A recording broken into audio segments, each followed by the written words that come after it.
People, I'm Shaggy the Opinionated Hippie, and I just finished seconds ago listening to Disc 2 of Frank Zappa's Over-nite Sensation 50th Anniversary box set release. I am reviewing this album after only listening to it once, but immediately after only listening to it once. I already posted my review of the first disc.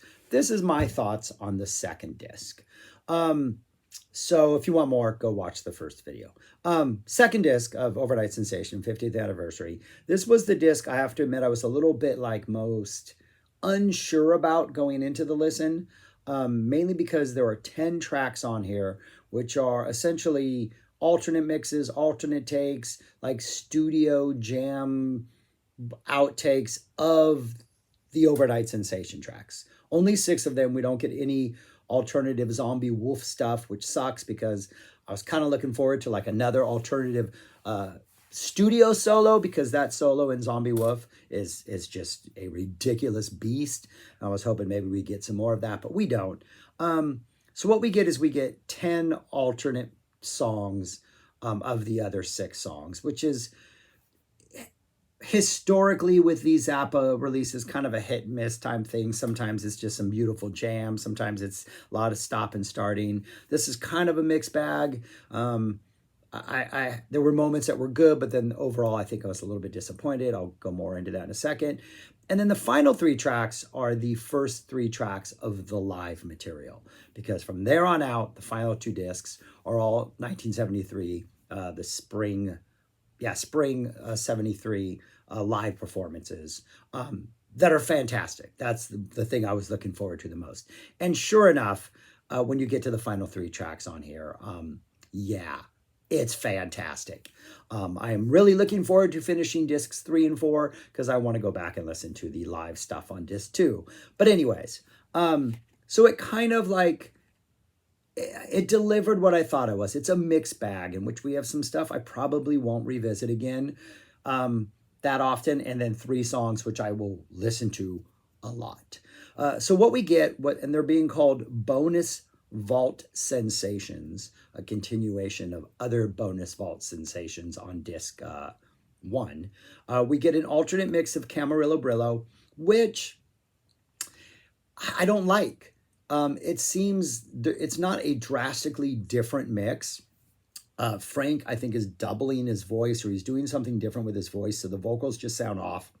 And it seems to be like the drums, percussion, and Frank's voice have this sort of equal front in the mix, and it's almost like they're beside each other, instead of like, to me, the original Camarillo Brillo is just this like colorful, almost cartoonish, just colors and vibrancy and pop freshness. And it is just such a vibrant song. And for some reason, this alternate mix seems to have turned down the vibrancy a little bit. And it's not that different of a mix. I mean, there's some slight musical differences because of the way certain instruments are brought to the front, and the performance is pretty much the same. But I don't know, it doesn't work for me. Give me the original any day. Face Down and I'm the Slime demo. It's kind of a bare bones I'm the Slime demo. I think it's said in the book that they don't really know who's playing on here. I think it's just bass guitar, maybe rhythm guitar and some drums. It's an interesting listen. It's only like 2 minutes long. I'm not sure how many times I need to go back and listen to it. But it was recorded in December of 72. So it wasn't recorded when these musicians were around.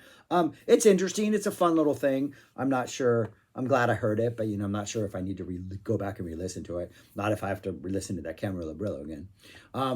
I'm the Slime, a basic track outtake. Trying to think what stood out about this one. I think this had like a pretty good kind of just jam session in it.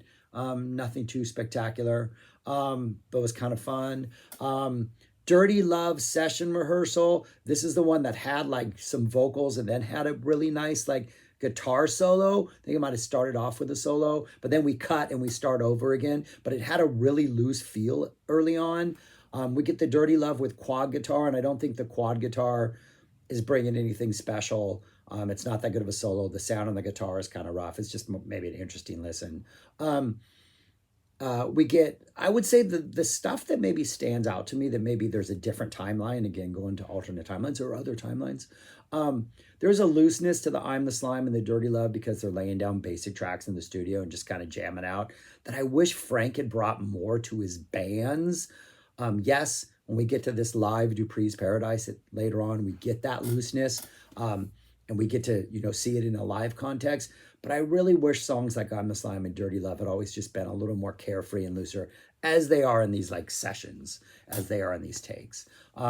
We get 50-50 pipe organ intro improvisations, which is really frustrating because that literally is all it is. It's a bunch of like Duke messing around on the pipe organ. We get a couple like drop-ins where the band comes in, but then as soon as the drop happens, we immediately like either start over with a different improv, or we just end it and like try to toy around with something else. So it's 4 minutes of like, are they just going to drop in and jam? And no, they're not just going to drop in and jam. And when they finally do drop in and jam, it fades out. And then we get another 50-50, the basic tracks, instrumental version, no vocals, nice little like solo jammy section in the middle, but nothing that the original isn't really bringing. So it's kind of interesting.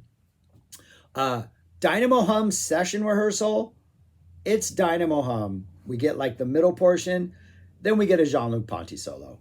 It is fantastic. We get a Jean-Luc Ponty solo. Eventually, it fades out. The whole thing's only about 2 minutes long.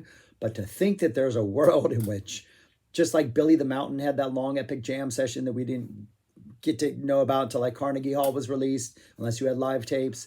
Now we know that Dynamo Hum might have had a really sick jam in it. It's way too short. I wish it was longer, but it's pretty interesting.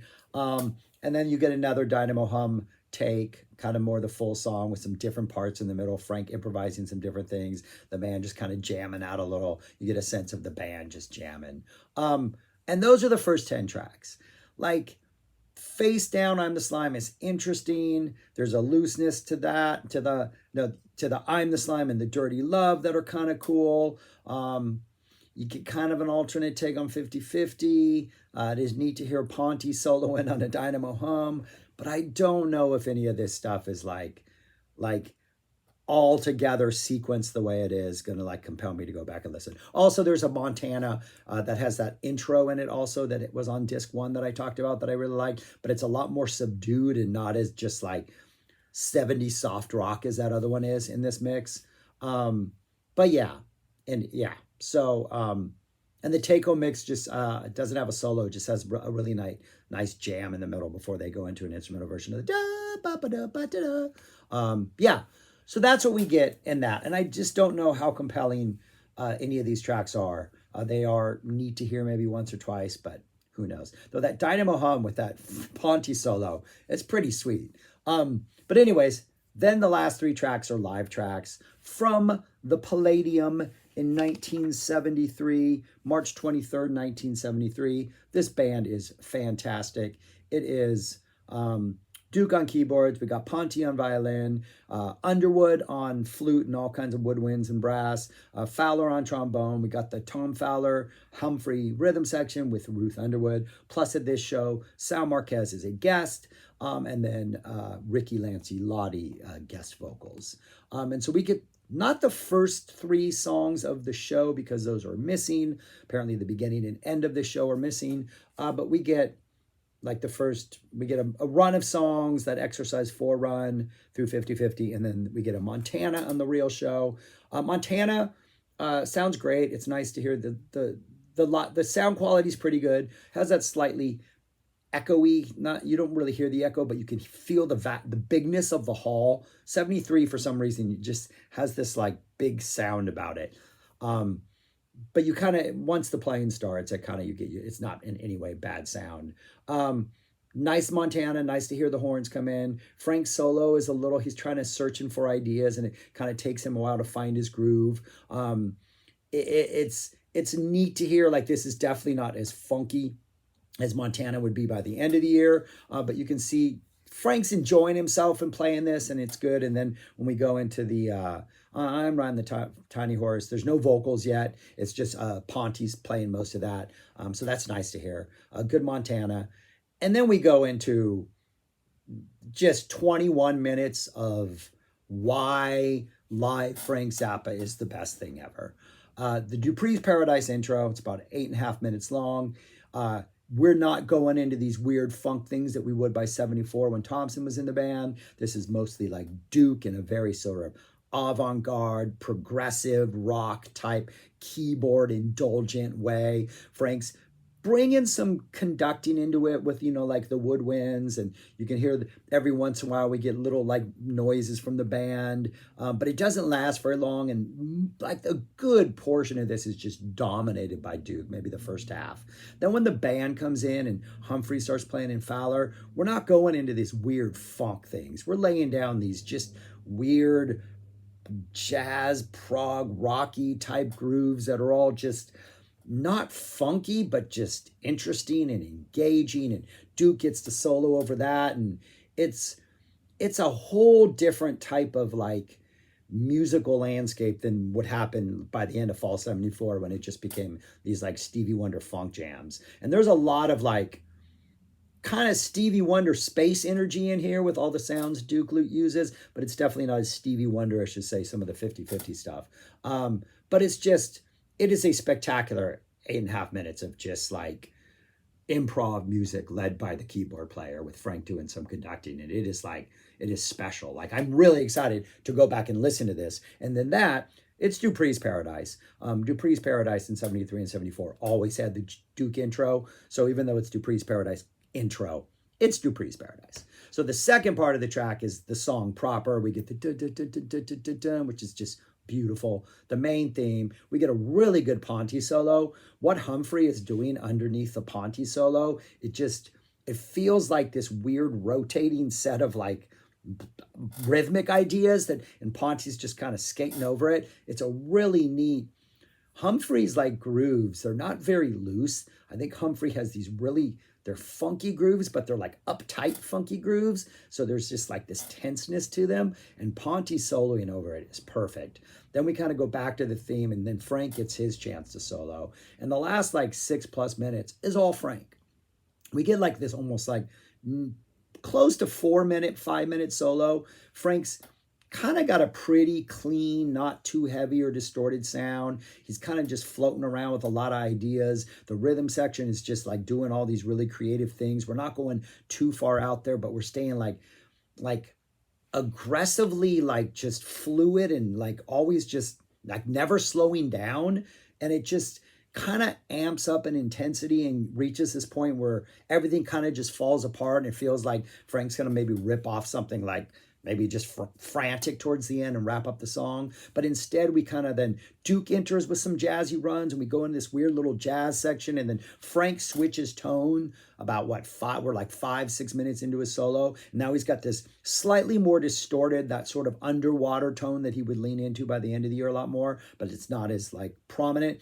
And he's got that kind of energy, and he just kind of solos like that for a while. And we're like in essentially what is like a 5-minute part one, this nice little segue in what is essentially the second half of this solo with a lot more energy, just a lot more like joy. And it just feels like nobody wants to stop playing, and it's just like loose and free and jamming. And Frank's just like having a fantastic time playing the guitar. It's absolutely amazing. And it's like, the solo is set up by this perfectly like 2.5-minute Ponty solo that does everything you want a Ponty solo to do. And then Frank just goes on for like 6+ minutes. And it's just fantastic. Yeah, that's what's on disc 2. The last 3 songs on this make this disc completely worthwhile. Obviously, I wish they'd found a way, obviously. Maybe put this on with the rest of the show and edit it in a different way, because I don't know how often I'll listen to those first 10 tracks, but there are some interesting things in those first 10. Yeah. Out of the 2 discs, like, I mean, I know disc 1 has all of Over-nite Sensation on it, and some pretty good stuff. The Dupree's Paradise at the end, that is just like, it is so good. It is the best thing, which might make me like disc 2 a little bit more. But I don't know. I'm not ranking the discs. But anyways, yeah, those are my thoughts on the second disc. Probably going to go eat lunch, and then I might try to hit disc 3 today. I don't know. Anyways, thanks for watching. Let me know your thoughts on this disc. If you have thoughts on this disc, let me know your thoughts on Live 73 Frank. It's fantastic. Let me know your thoughts on Jean-Luc Ponty. All right, that's all I got. Thanks for watching. Peace. Talk to you later.